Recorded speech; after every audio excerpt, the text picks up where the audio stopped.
విధ్వంసం చేసిపోయినటువంటి ఈ తెలంగాణలో, అప్పుల పాలైనటువంటి ఈ తెలంగాణలో మరి 31,000 పెట్టి రుణమాఫీ ఎలా జరుగుతుంది? 1,50,000 కోట్లతోని మూసీ నది ప్రక్షాళన ఎలా చేస్తారు?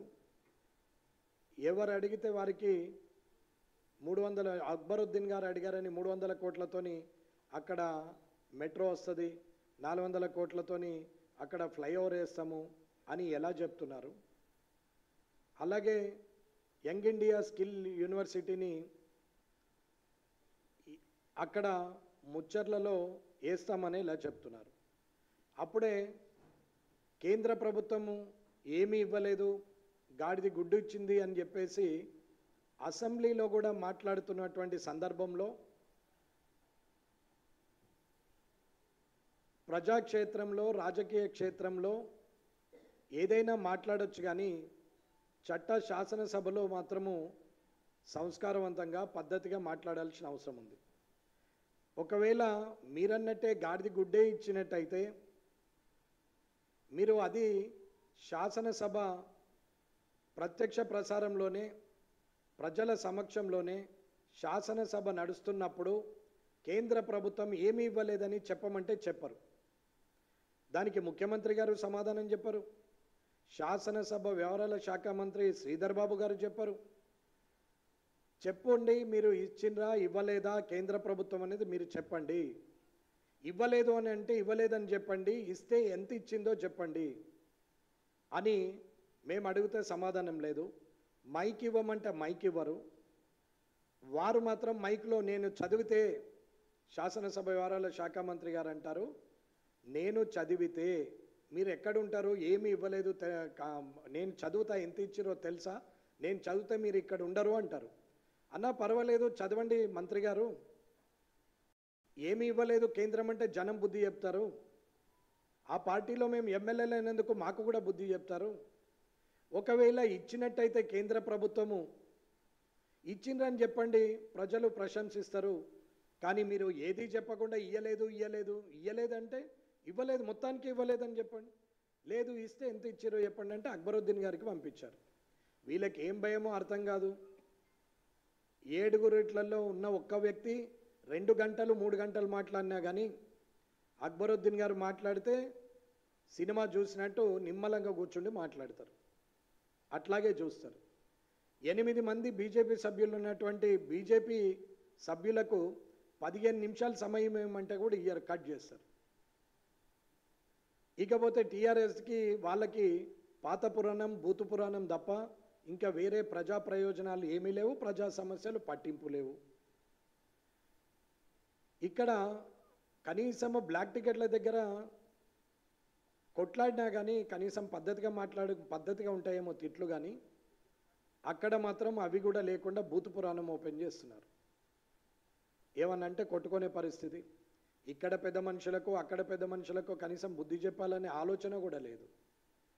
తీరా అక్బరుద్దీన్ గారితో చెప్పేస్తే, अकबरुद्दीन साहब आप बोलने का ज़रूरत नहीं है, वहाँ पे जो मुख्यमंत्री जी हैं वो एलए मिनिस्टर साहब है, वो दोनों बात करना, दोनों बोलना, वो दोनों ऐलान करना आम जनता के सामने, केंद्र सरकार कुछ भी नहीं दिया, आप बोलो ये बात बोलो बोल के मैं बोले तो भी అక్బరుద్దీన్ తో చెప్పిస్తారు. ముఖ్యమంత్రి సపోర్ట్ చేయడు.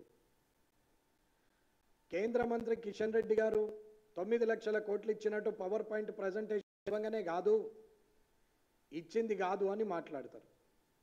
మళ్ళీ అప్పుడు ముఖ్యమంత్రి గారు ఏమంటారు, ఇది మేము వెళ్తాం, మీరు కూడా రండి, మీ టికెట్లు మీరు తీసుకున్నా మా టికెట్లు కూడా మీరే తీయండి, ప్రభుత్వం జర అప్పులల్లో ఉంది అంటాడు.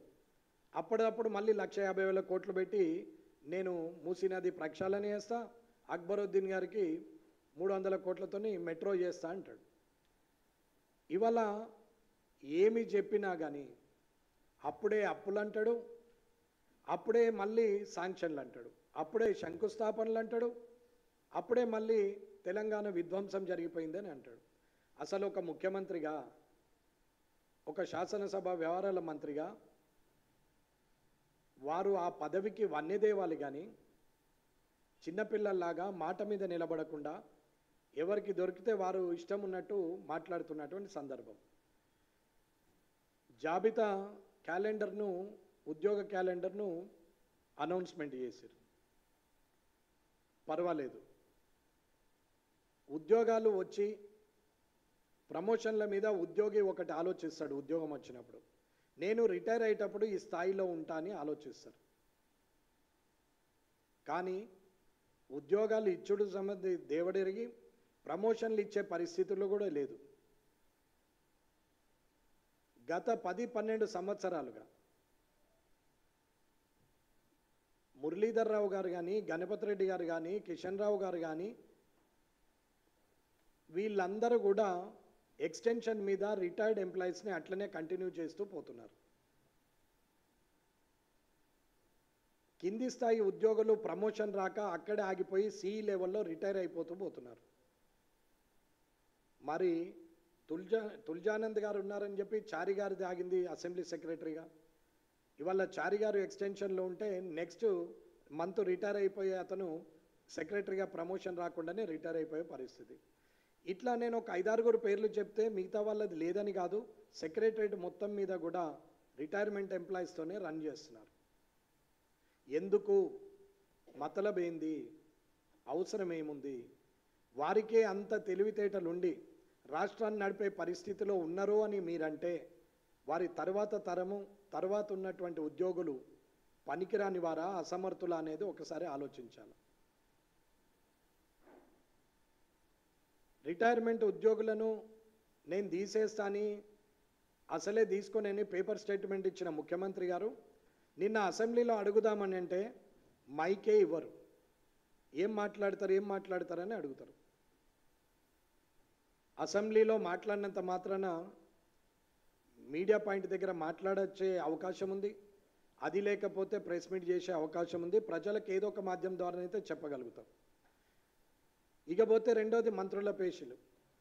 ఒక్కొక్క దగ్గర 20 మంది, ఒక ఓఎస్డి, పిఎస్, పిఏ, ఒక అటెండర్ ఉండాల్సినటువంటి మంత్రి పేషి ఇవాళ 20 మందితో ఉన్నారు. ఆ 20 మంది కూడా అవుట్సోర్సింగ్ ద్వారా తీసుకుంటారు.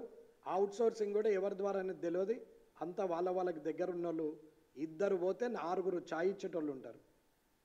2 పోతే 6 ఛాయ్ ఇచ్చేటందుకు ఉంటారు వాళ్ళు.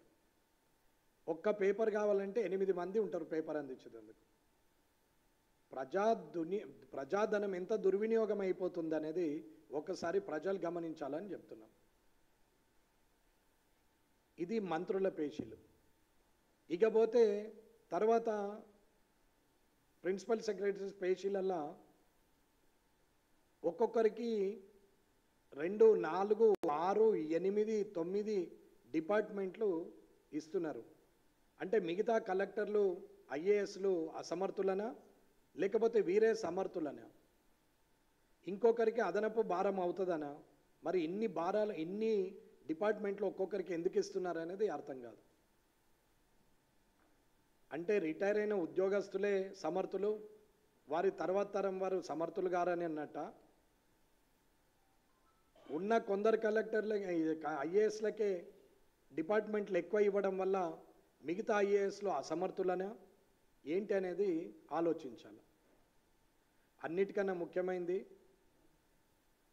ఒక డిపార్ట్మెంట్లో కొన్నేళ్ళు పనిచేసినటువంటి ప్రిన్సిపల్ సెక్రటరీ ఇంకొక డిపార్ట్మెంట్కు మారినప్పుడు ఆయన వెంబడే ఉన్నటువంటి ఓఎస్జీని, పిఎస్ను, పిఏను వాళ్ళని అదే టీంగా తీసుకెళ్తున్నారు. వీరు ఎక్కడికి ట్రాన్స్ఫర్ అయితే వీళ్ళ టీం అక్కడికే వస్తుంది. వాళ్ళే ఉంటారు. 10 ఏళ్ళు 15 ఏళ్ళు అయినా వాళ్ళే ఉంటారు. దేని కొరకు అది? ఏం పని కొరకు అది? ఏం కన్వీనియంట్ ఉందని వాళ్ళని తీసుకెళ్తున్నారు. డిపార్ట్మెంట్ మారినప్పుడు ఆ డిపార్ట్మెంట్కి సంబంధించిన వాళ్ళని పెట్టుకోవాల్సింది పోయి ప్రైవేటు వ్యక్తులను ఓఎస్డీలుగా పెడితే 25-30 సంవత్సరాలుగా సీనియారిటీ ఉన్నటువంటి ప్రభుత్వ ఉద్యోగులు వారి ముందర చేతులు కట్టుకొని నిలబడుతున్నారు. ప్రభుత్వ ఉద్యోగి సంతకాలు పెడితే ఉద్యోగం మీద సమస్య వస్తుంది, రేపు పొద్దున టర్మినేషన్ అవుతుంది, ప్రమోషన్లు రావు, ఇంక్రిమెంట్లు రావు అనే భయంతో ఉంటారు. కానీ రిటైర్మెంట్ అయినటువంటి ఉద్యోగిని ఎక్స్టెన్షన్ పెడితే ఏం